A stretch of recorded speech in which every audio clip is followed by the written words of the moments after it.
하나님의 말씀을 함께 보시겠습니다.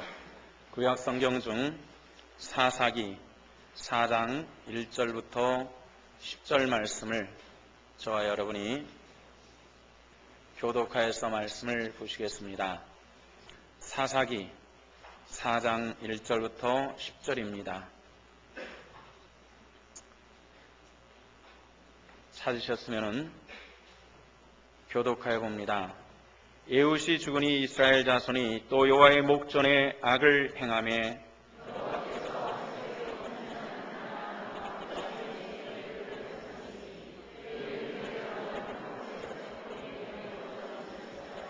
야빈 왕은 철병거 900대가 있어 20년 동안 이스라엘 자손을 심히 학대하였으므로 이스라엘 자손이 여호와께 부르짖었더라.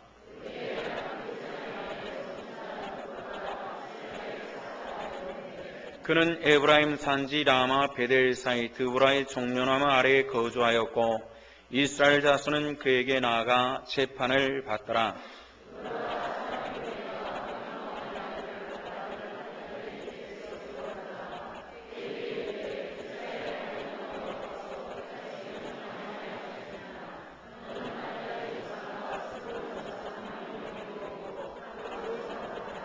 내가 야빈의 군대장관 시스라와 그의 병거들과 그의 무리를 기송강으로 이끌어 내게 이르게 하고 그를 내 손에 넘겨주리라 하셨느니라.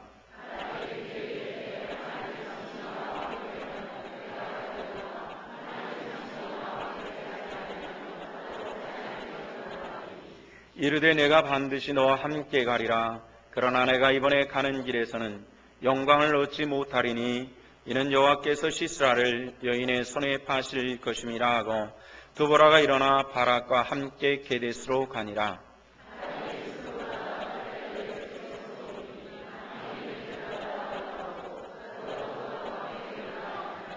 아멘. 오늘도 우리가 예배할 수 있도록 부르신 하나님께 감사하고요. 우리 예배가 하나님 나라에 상달되어질 뿐만 아니라 하나님의 은혜의 양식을 안고 평안한 마음으로 나아갈 수 있는 하나님의 권속들 되시기를 주 이름으로 축원합니다. 우리가 창세기서부터 나오는 여러 인물들을 중심으로 해서 하나님께서 오늘날 우리에게 주시는 교훈들을 함께 살펴보았습니다. 그런 중에 우리가 사사기 세 번째 시간을 갖습니다. 사사기 오늘 말씀을 시작하면서 계속 나오는 그런 말씀 한 군데가 있지요. 1절 말씀을 우리 다시 한번 함께 보도록 하십니다. 다 같이 시작.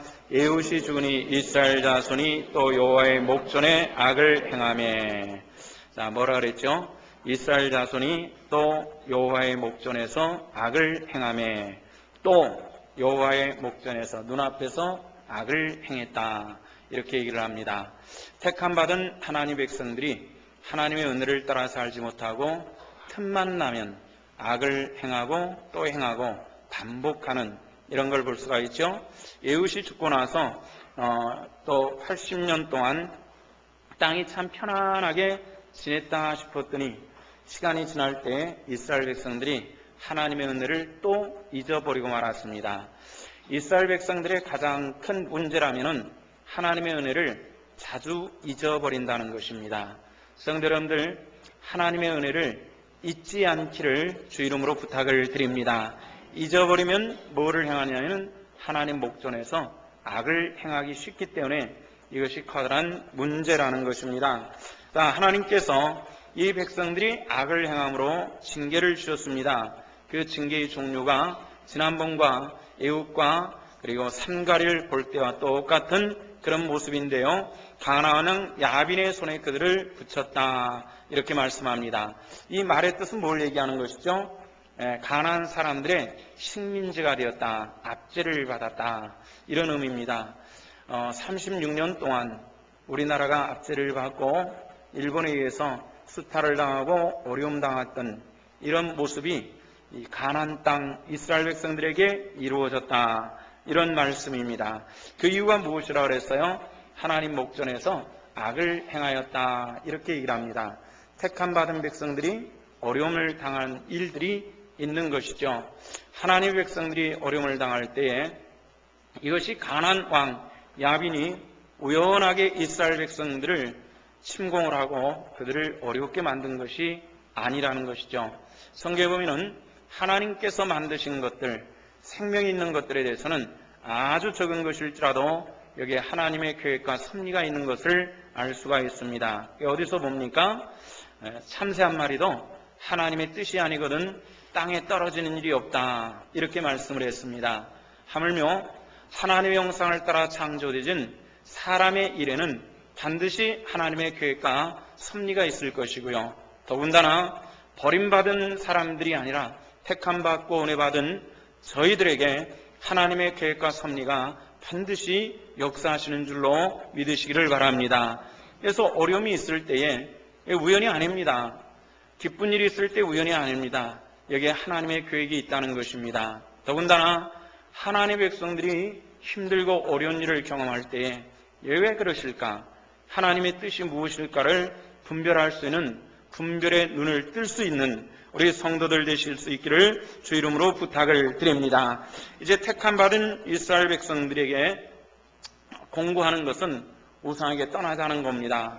이스라엘 백성들이 대표적으로 섬겼던 우상은 바알과 아세라입니다. 이스라엘 사람들의 박물관에서 바알 우상을 본 적이 있습니다. 바알 우상은 어떻게 생겼냐면요, 꽃갈 모자를, 뾰족한 모자를 쓴 남자입니다. 수염도 길고요. 그런데 이 남자가 뭐라고 했냐면은 오른손을 가지고 손을 들고 이 손가락을 가지고 하늘을 이렇게 가리키고 있는 이런 모습이 바알 우상의 특징입니다. 근데 이 바알 우상은 어떤 것인 줄 알았냐면 이스라엘 백성들은 바람과 구름과 기온과 그리고 농사꾼들이 농사를 할 때 이 모든 조건을 주관하는 것이 바알으로 생각을 했습니다. 이스라엘 백성들은 여호와 하나님, 자기들이 유목을 하였기 때문에 여호와 하나님은 유목민의 신으로 생각을 했습니다. 그런데 그들이 가나안 땅에 들어가서 이제 유목하는 것보다는 정착을 해서 농사를 짓게 되었습니다. 정착 농경민으로 변했다는 겁니다. 그러니까 이제 여호와 하나님을 버리고 그들은 점점 마음이 바알에게로 옮겨가고 있었던 것입니다. 성도 여러분들, 여호와 하나님께서는 농사하는 사람들이 하나님뿐만 아니라 양치는 하나님뿐만 아니라 회사에 다니는 그런 사람들에게도 하나님께서 함께 하시는 여호와 하나님이심을 믿으시기를 바랍니다. 예전에 이스라엘 백성들과 함께 하시는 하나님께서 오늘도 우리와 함께 하시는 그런 여호와 하나님으로 믿어야 되는데, 필요에 따라서 하나님께서 여기 있고 저기 없는 곳으로 이렇게 착각을 해서 가나안 땅에서 우리가 섬겨야 될 신은 바알이다, 이런 생각들이 이스라엘 백성들을 지배하기 시작했다는 겁니다. 성경은 분명히 말씀하시고 있는 것이 있습니다. 사람이 살고 죽는, 그리고 모든 것들을 주관하시는 분은 여호와 하나님이십니다. 여러분들 이 말씀 믿습니까? 근데 우리는 종종 그걸 잊어버리는 것이 문제입니다. 돈이 있어야 사람이 살고 건강이 있어야 사람이 살고, 물론 있어야 되는 것이 틀림이 없습니다. 그러나 그것만을 가지고 사람이 사는 것이 아니라 사람이 하나님의 입으로 나오는 하나님의 말씀으로 산다고 하는 이 절대 진리를 붙잡는 것이 성도의 신앙생활이고 우리의 삶의 방식임을 알아야 되겠다는 것이죠. 그런데 사람들의 마음에는 우상이 있습니다. 우상이라고 하는 것이 아까 말한 것처럼 나무를 조각을 해서 또는 진흙으로 빚어가지고 만든 그런 어떤 신상들, 이런 것들이 사람의 복을 주관한다고 해서 거기에 절을 하고 제사를 하고 예배하는 이런 모든 행위를 우상 숭배라, 이렇게 얘기를 하는 것입니다. 그러지 하지 않다 할지라도 우리 믿음의 사람들 속에서 은연중에 들어올 수 있는 우상은 무엇이냐면은 우리 마음속에 하나님께서 주관하셔야 되는데 그렇지 않고 그 하나님에 대한 마음보다 더 큰 것이 내 마음속에 들어왔을 때에 그것을 우리는 우상이라 이렇게 얘기하는 겁니다. 오직 하나님께서 우리 마음의 주인 되기를 원합니다. 그리고 그 어떤 것들도 우리가 거절하며 그 외의 모든 것들은 하나님께서 허락하신 것들에 한해서 우리가 누릴 수 있고 우리가 붙들 수 있고 우리가 잡을 수 있다는 것을 기억하시고, 하나님께서 허락하지 않는다면 이 모든 것들이 우상이라는 것을 기억하시고 먼저 하나님의 중심 속에서 살아갈 수 있는 저와 여러분들 될 수 있기를 부탁을 드립니다. 이런 관계 속에서 이스라엘 백성들이 당하는 어려움이 있습니다. 가나안 왕 야빈이 왔다는 겁니다. 이스라엘 백성들을 점령하고 압제하고 수탈하고 수많은 어려움들을 겪게 됩니다. 그런 가운데서도 속히 하나님께로 돌아와서 하나님 이게 왜 이렇습니까? 라고 질문하며 하나님 중심으로 살아가면 될 텐데 이스라엘 백성들이 그리하지 못했던 것이 여기에 문제가 있었습니다. 이런 가운데서 이스라엘 백성들이 3절에 보니까 이런 얘기를 합니다. 이스라엘 자손을 심히 학대했으므로 이스라엘 자손이 여호와께 부르짖었더라. 이렇게 말합니다. 우리가 기도라고 생각하기가 쉽습니다만 하나님께 탄식합니다. 하나님 이게 정말 죽겠네요. 이런 것이 이스라엘 백성들의 부르짖음이었습니다. 누구 좀 도와줄 사람 없나요? 이것이 부르짖음이었습니다. 기도가 아닌 그 단발마 같은 그 비명소리도 하나님께서 들으시고 이스라엘 백성들을 도우시기로 작정하셨습니다. 그 이유는 무엇입니까? 이스라엘은 하나님의 백성이기 때문에 그렇습니다. 예수 그리스도로 세례받고 하나님의 백성된 우리들은 하나님의 것인 줄로 믿으시기를 바랍니다. 그래서 이스라엘 백성들의 비명소리를 들으신 그 하나님께서 우리 소리도 들으시고 응답하시고 도움의 손길로 역사해 주실 줄로 믿습니다. 그래서 이 도움의 손길을 보내주는데요, 이번에는 에웃이나 삼가 같은 남자가 아니라 여자 한 사람을 보내줍니다. 그 사람 이름을 뭐라 그랬죠? 드보라라고 이렇게 얘기를 했습니다. 성경에는 여자의 지위는 상당히 낮습니다. 여성들의 중요성도 남성보다는 상당히 뒤집니다. 성경 속에서 아주 높은 지위에 오른 그런 여인들이 있습니다. 대표적인 여인이 페르시아 왕의 왕비가 됐던 에스더와 같은 사람들을 꼽을 수가 있겠죠. 룻기야에서 나오는 우룻과 같은 그런 여인들을 우리가 꼽을 수가 있을 것입니다. 그런데 성경에서 가장 하나님께서 높이 들어 사용한 사람이 누구냐라고 이야기할 때에 그 중에 첫 번째를 여기 나오는 드보라를 꼽을 수가 있을 것입니다. 당시에 율법 시대였습니다. 율법 시대였기 때문에 여성들의 지위는 상당히 낮습니다. 지금도 율법을 가지고 사회를 통치하는 나라들이 있죠. 이슬람 제국들이 그런 나라들입니다. 율법으로 통치하기 때문에 율법적 통치에서 여성들의 지위와 운신의 폭과 사회적인 그 지위는 굉장히 낮습니다. 더군다나 사사기 시대에 이 여성으로서 한 나라를 통치한다라고 하는 것은 굉장히 드문 일인데요. 한 20여 년 전에 영국을 통치한 대처 여사가 있죠. 대처 수상 여성입니다. 민주주의 국가에서 여성이 총리가 되고 한 나라를 다스릴 수는 있겠지만은 이 율법적인 이 세상 속에서 여성이 선자가 되어서 사사가 되어서 이스라엘 백성들을 통치하는 것은 이건 보통 일들은 아닙니다. 그런데 하나님께서 드보라를 사용하셨다는 겁니다.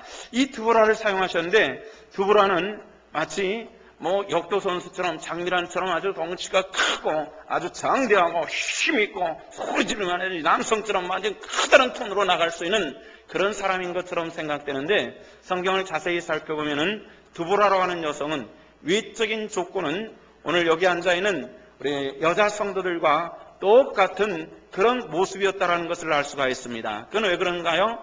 전쟁을 해야 됐습니다. 가난한 사람들과 전쟁을 해야 되는데 다른 사사들은 앞장서서 싸웠거든요. 그런데 드보라는 앞장서 싸울 수가 없었습니다. 여성이었기 때문에. 그래서 대신 바락이라고 하는 남자 참모를 세워가지고 그러하여금 전쟁하게 만들고 자기는 뒤에서 기도로 돕는 이런 걸 볼 수가 있죠.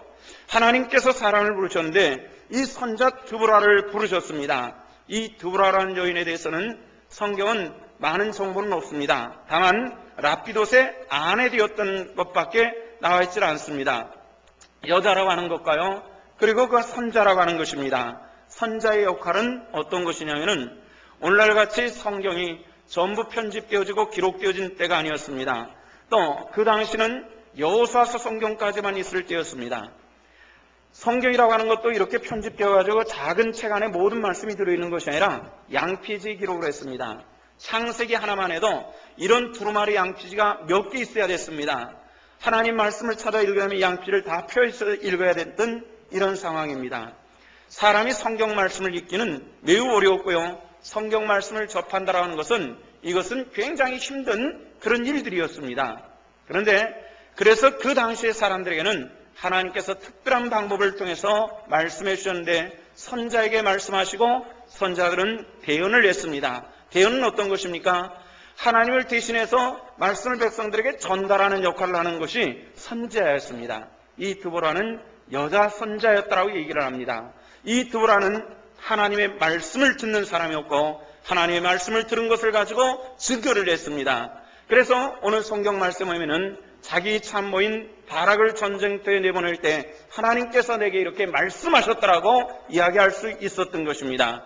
오늘날에 그런 선자가 존재하지는 않습니다. 다만 성경에 기록된 하나님의 말씀을 해석하고 이렇게 증거하는 목자의 설교가 있을 뿐입니다만은, 그러나 우리가 인생을 살아가고 굉장히 힘들고 어려울 때에 우리에게 세밀한 음성을 주시고 우리에게 지혜를 주시는 하나님의 음성을 들을 수 있다는 것입니다. 이것을 우리는 영의 음성으로 듣고 하나님께서 내게 뭐라 말씀하신가를 귀를 기울일 수 있는, 우리 삶이 어둡고 세상이 어두울 때에 더욱더 하나님께서 우리에게 뭐라 말씀하시는가를 귀를 기울일 수 있는 이런 하나님의 권속들 되시기를 주 이름으로 축원합니다.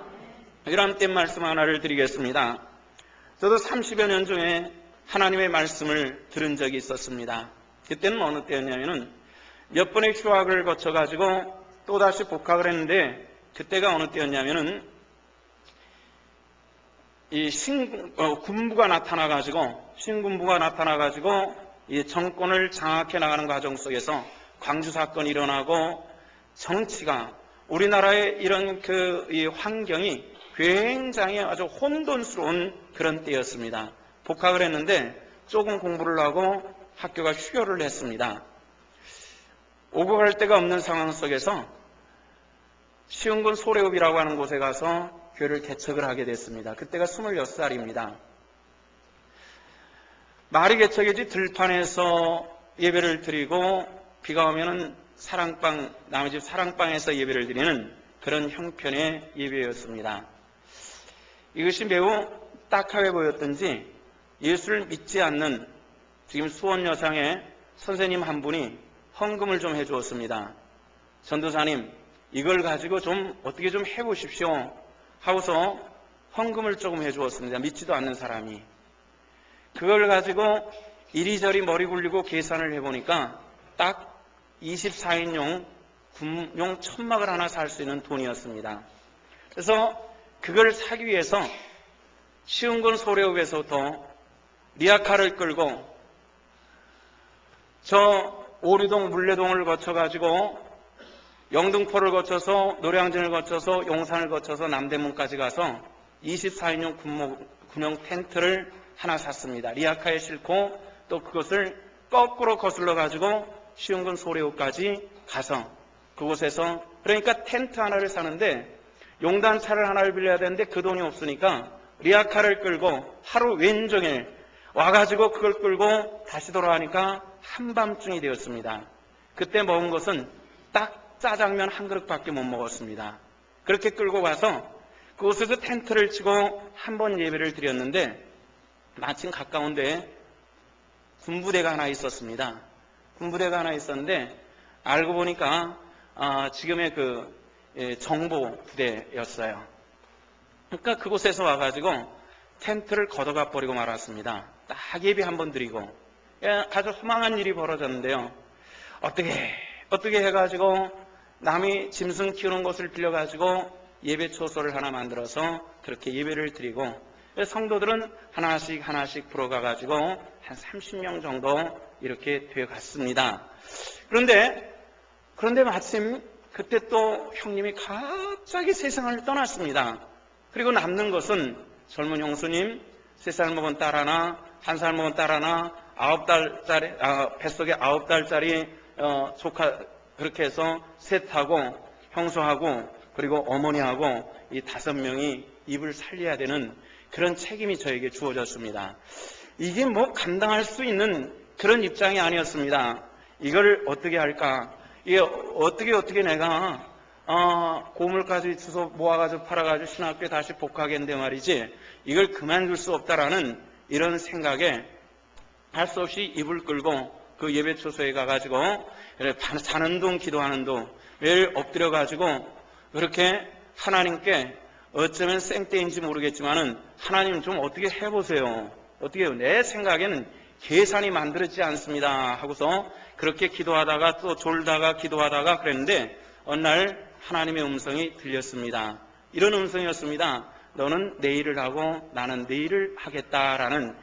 깜짝 놀라가지고 아무도 없는데 이런 음성이 들리니까 깜짝 놀라서 이불을 제끼고 앉았는데, 그런데 여러분들 이해가 되시는지 모르겠습니다는 소리라고 하는 것은 들려가지고 사라지는 것인데 이 소리가 귀 안에 담겨져 있는 겁니다. 참 신기한 그런 것을 체험을 했습니다. 너는 내 일을 하고 내가 네 일을 하겠다라는 이런 말씀을 듣고, 그리고 그날 어머니하고 형수님을 모아서 그 얘기를 해주었습니다. 나는 주님의 일을 하겠습니다. 이 일을 하게 될 테니까 하나님께서 죽이시면 같이 죽고 살면 같이 살도록 합시다 하고서 선언을 했더니 다 낭망, 어머니도 낭망하는 얼굴이었고 형수님도 낭망하는 얼굴이었고 감당하기 어려웠습니다. 아무것도 없는 그런 삶이었는데, 근데 저는 그렇게 열심히 일을 했고요. 열심히 일을 했고 또 학교를 다녔고 교회를 개척했고 열심히 일을 했는데 정말 하나님께서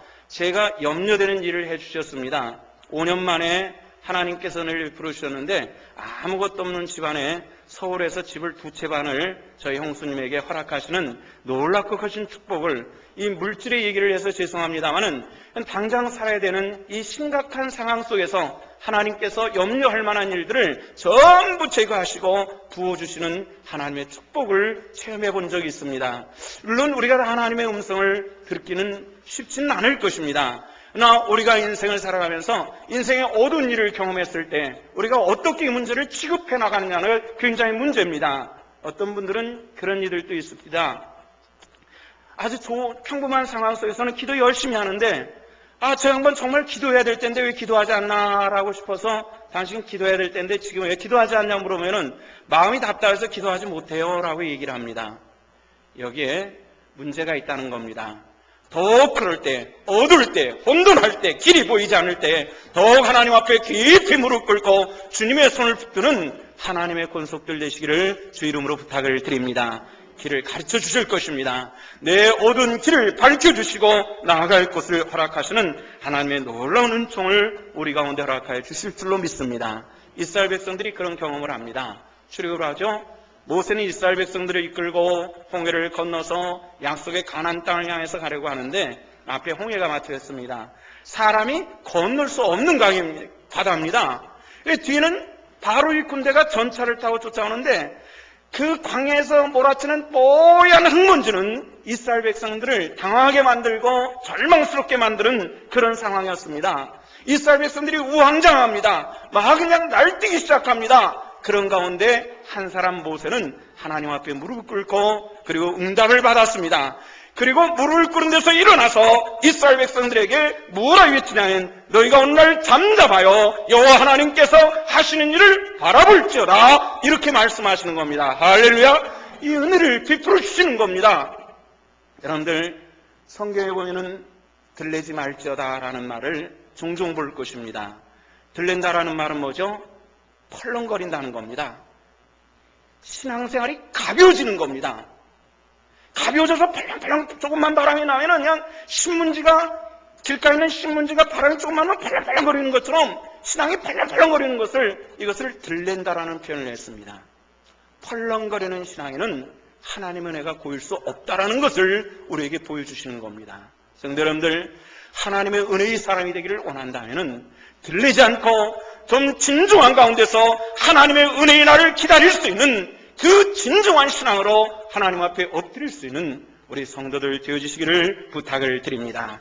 여기 확신은 한 사람 두부라는 하나님의 은혜를 체험을 하고 그 음성을 듣고 한 참모를 부릅니다.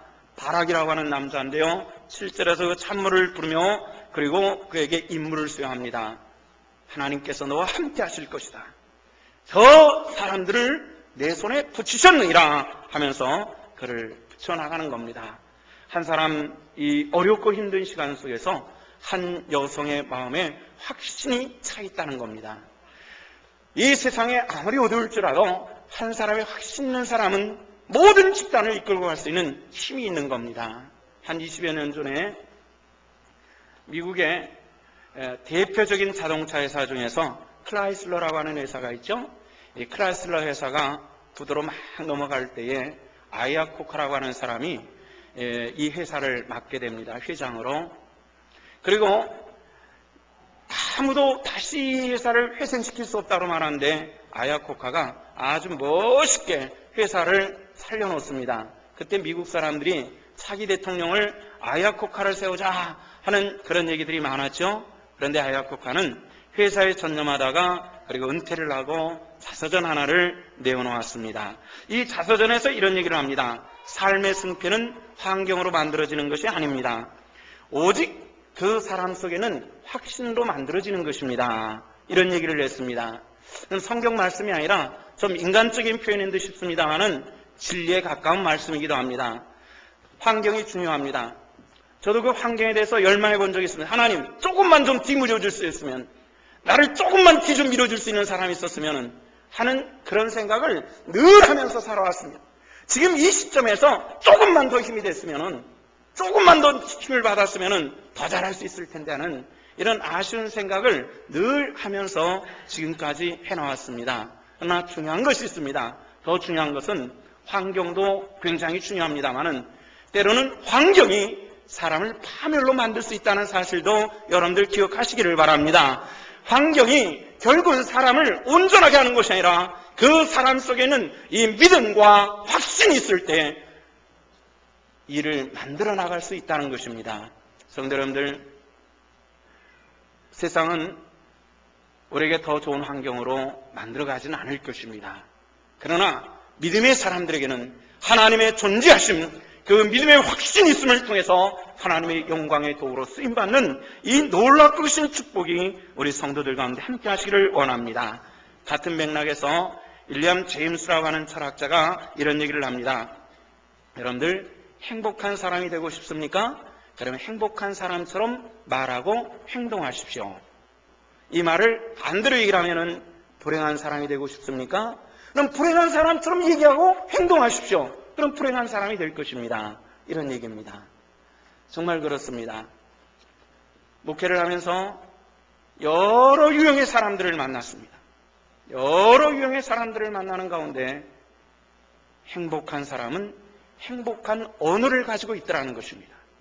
불행한 사람은 불행한 언어를 가지고 있는 것이 여기에 문제가 있다는 겁니다. 우리가 진정 하나님의 사랑으로 주님 주시는 은혜를 체험하기를 원한다면 주님께서 우리에게 하신 말씀이 내가 내게 있는 것으로 너에게 주기를 원하노라, 나는 너에게 평안 주기를 원하노라 하시는 이 행복을 주시기를 원하셨습니다. 이 행복한 언어 하나님의 말씀을 가지고 이 말씀의 인도함을 받을 수 있는 우리 성도들 되시기를 주 이름으로 축원합니다. 이것에 가장 적응 잘 된 사람이 있습니다. 오프라 윈프리라고 하는 흑인 여성입니다. 전 세계에서 여성 그 자신의 힘만을 가지고 세계에서 가장 많은 것을 이뤄낸 사람이라고 그런 얘기를 합니다. 흑인으로 태어났습니다. 미국 사회에서 다민족 구성 속에서 흑인의 그런 인종적인 차별은 가장 바닥입니다. 그런데 10대 미혼모가 됐습니다. 배운 것도 많지 않고요. 그런데 이 사람이 미국 사회에서 평범한 한 여성으로 살아가는다는 조차도 기적적인데, 미국에서 미국 사회를 이끌어가는 가장 뛰어난 여자가 누구냐면은 항상 이 여인이 꼽힌다는 겁니다. 놀랍지 않습니까? 가끔 이 여인이 나오는 토크쇼를 시청할 때가 있습니다. 그 기지 넘치고 위트 넘치고 긍정적인 사고방식들이 참으로 놀라울 때가 있습니다. 어떻게 저 여인의 입술을 통해서 저런 말이 나올 수 있을까 하는 것은 그 여인은 행복한 사람, 하나님의 사람으로 승리하기 위해서 행복한 언어를 말하고 행복한 사람이 되어져 간다라는 그런 확신을 갖습니다. 우리 신성의 권속들이 그렇게 될 수 있기를 주 이름으로 축원합니다. 축원합니다. 예수님께서 요한복음 11장에 보면 요단강 건너편으로 잠시 피신 가셨다가 소식 하나를 듣습니다. 사랑하는 나사로가 죽었습니다 라는 이런 소식입니다. 그래서 예수님께서 그를 깨우러 간다라고 그래서 요단강 건너 베다니로 또 들어가셨습니다. 누가 맞이했냐면은 이 큰 누이 마르다가 예수님을 영접합니다. 나사로가 어딨냐 하니까 이미 무덤에 장례 지내졌습니다. 그러면 가자 할 때에 가도 이미 썩어서 냄새나기 시작할 텐데요. 이런 말을 하니까 우리 주님께서 하신 말씀이 내가 믿으면 하나님의 영광을 보리라 이렇게 말씀을 했습니다. 이게 무슨 뜻인지 아십니까? 내가 믿으면 하나님의 영광을 보리라 이렇게 말씀했는데 오늘날 수많은 불신앙의 사람들은 무엇라 말하는지 여러분들 아십니까? 내게 보여주세요. 그러면 내가 믿겠습니다. 이렇게 얘기를 하는 거죠. 단어는 앞에 나올 것과 뒤에 나올 것이 순서만 바뀌어놨을 뿐인데 여기는 엄청난 차이가 있다는 겁니다. 보면 믿는 것이 아닌 내가 하나님을 믿을 때에 그 영광을 바라볼 수 있는 그 놀라운 축복을 우리들에게 주시겠다는 이 주님의 신앙의 논리를 우리가 분별할 수 있어야 되겠다는 겁니다. 성도 여러분들, 하나님을 믿으시기를 바랍니다. 믿으십시오. 그럴 때 하나님의 놀라운 영광의 일들이 우리 성도들의 삶에 나타나질 줄로 믿습니다. 절망적인 상황에서 그분은 희망을 찾았습니다. 문제에 비닥칠 때 수많은 사람들이 벌벌거리면서 어렵고 힘든 그런 그 절망에 빠져버리는 이런 경우들이 종종 있습니다. 그분은 이런 이제 자기가 이 가난한 사람들, 이 강력한 군대를 대적해 싸워야 되는 이런 상황 속에서 이 여인의 힘으로 감당하기 어려웠습니다. 그래서 누굴 찾아가죠? 바락이라고 하는 남자를 찾아갑니다. 그리고 이 바락이라고 하는 남자에게 명령합니다. 네가 이 군대를 이스라엘 백성들을 데리고 그리고 에발산으로 올라가라 이런 명령을 합니다. 그런데 놀라운 것은 바락의 반응입니다. 어떻게 하죠? 당신이 함께 가지 아니하신다면 내가 가지 않겠나이다 이런 얘기입니다. 어떻게 보면 치마꼬리를 들고 같이 가주세요 같이 가주세요 징징거리는 그런 모습으로 나타나거든요. 어떻게 보면은 남자가 좀 쪼잔하다고 싶을 정도의 그런 모습입니다. 근데 바락은 쪼잔한 사람이 아니었다는 것을 알 수가 있는데요. 히브리서 11장 32절 말씀 보면은 신앙의 위대한 유인들을 얘기할 때 이런 얘기를 합니다. 내가 무슨 말을 더하리요? 기드온, 바락, 삼손, 입다와 다윗과 사무엘과 및 선자들이 이를 말하려면 내게 시간이 부족하다. 이렇게 얘기하는 이 히브리서 기자는 여기에 다윗과 삼손과 기드온과 사무엘과 이런 사람과 동등하게 바락을 앉혀놓고 있다는 겁니다. 바락은 신앙의 위인이었다 이런 얘기를 하는데 그런데 왜 바락이 여인의 치마꼴을 잡고 같이 가주세요 이 전쟁터에 여자가 할 수 있는 게 전쟁터에 뭘 할 수 있다고 이 여성의 치마꼴을 잡고 가주세요 하고 물고 늘어지는 겁니다. 왜 그랬을까요? 여기에는 드보라의 영성이 있기 때문에 그렇습니다. 여성 여러분들은 한 부분에 대해서는 분명한 자존심이 있어야만 합니다. 남자와 여자는 신체 구조가 좀 틀리다고 말합니다. 뇌 구조가 좀 틀리대요. 남자는 잔해와 운해와 벽이 있어가지고 이쪽 저쪽으로 호환성이 안 된답니다.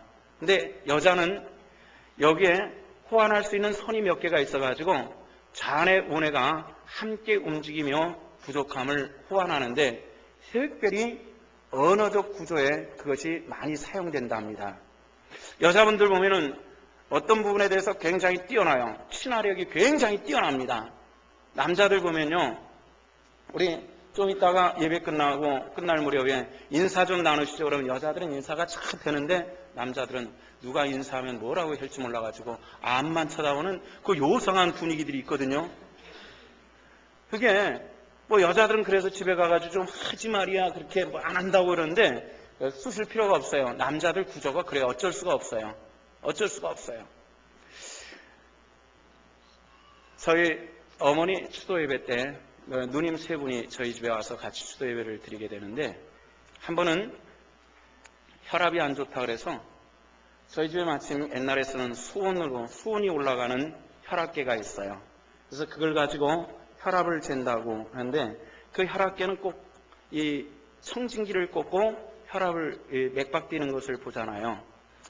근데 그걸 다 하고 나서 청진기에 무슨 소리가 들리냐 그래서 맥박에 똑딱똑딱 소리를 들린다 그랬더니 나도 들어보겠다고 3시 전부 돌아가면서 한번 들어보더라고요. 그 다음에 가슴에도 무슨 소리 날까?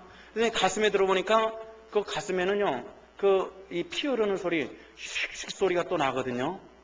그걸 들어본다고요. 서로 이 청진기를 가지고 하더니 등에도 대보고 가슴에도 대보고 하물며 네 머릿속에는 무슨 소리 나나요? 머리까지 대보면서 3시간을 가지고 놉니다.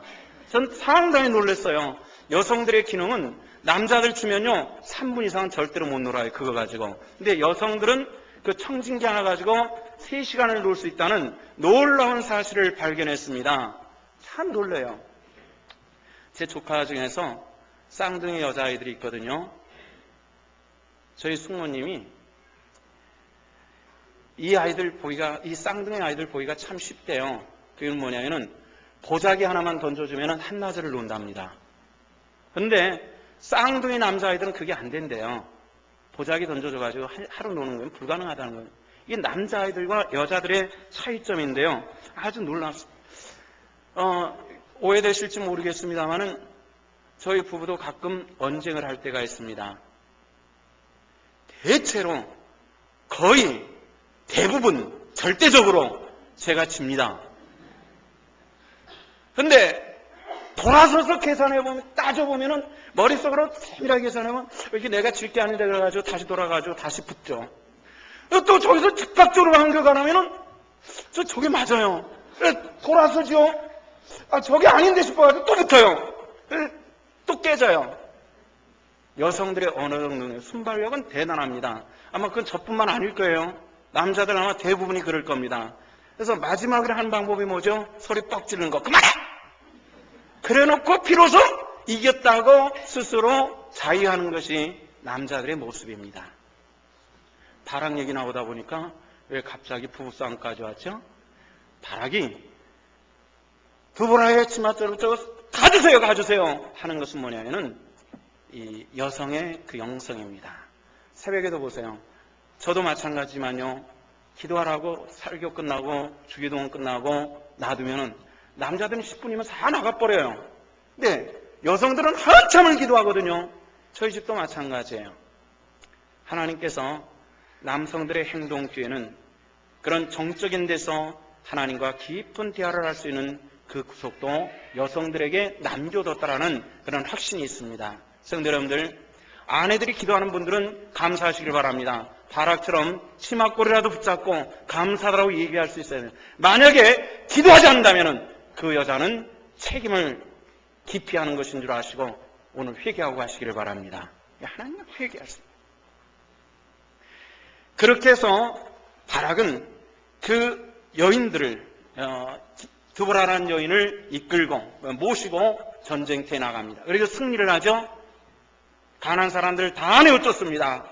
그리고 이 가나안을 내어쫓고 스스로 자축을 하는데요. 그 자축의 내용이 사사기 5장에 기록되어 있어요. 하나님을 찬양하는 내용이에요. 바락과 두보라가 하나님을 찬양하는데 마지막 부분에 보면은 31절에 5장 31절에 보면은 이런 얘기가 나옵니다. 여호와여, 주의 원수는 다 이와 같이 망하게 하시고 주를 사랑하는 자들은 해가 힘있게 도둑음같이 하옵소서. 이렇게 얘기를 합니다. 원수들은 다 이와 같이 망하게 하시고 여러분들, 저와 여러분들을 흥하게 하시는 하나님이신 줄로 믿으시기를 바랍니다. 옛적에 부흥회하시는 목사님들이 아이들 코를 잡고 흥해서 한국 사람들이 흥하는 것은 흥해가지고 흥했다 그러는데 다른 나라 가보니까 다른 나라도 엄마들이 코 풀게 할 때 흥하라고 그럽니다. 그게 아니거든요. 진정한 흥은 하나님께서 우리와 함께 하실 때 되어진 줄로 믿으시기를 바랍니다. 그래서 하나님이여, 이 어둠이 물러가게 하시고 태양빛이 떠오른 것 같이 이 백성들을 붙잡아 주심으로 감사하나이다는 이 감사의 찬양을 드리고 있는 이 모습을 보십시오. 이것이 우리들의 모습이며 우리가 장차 드려야 할 하나님의 찬양의 모습이 되어질 수 있기를 주 이름으로 축원합니다. 기도하시겠습니다. 아버지, 은혜를 감사합니다. 오늘 또 사사기 말씀을 함께 보았고 여성 선지 두보라를 보았습니다. 우리 많은 여성들이 그보다 같이 영성이 있으며 하나님의 음성을 들을 수 있으며 말할 수 있으며 하나님의 영광에서 쓰임받는 도구들이 되게 하여 주시옵소서. 감사드리며 우리 구주 예수 그리스도 이름 받들어 기도하옵나이다. 아멘.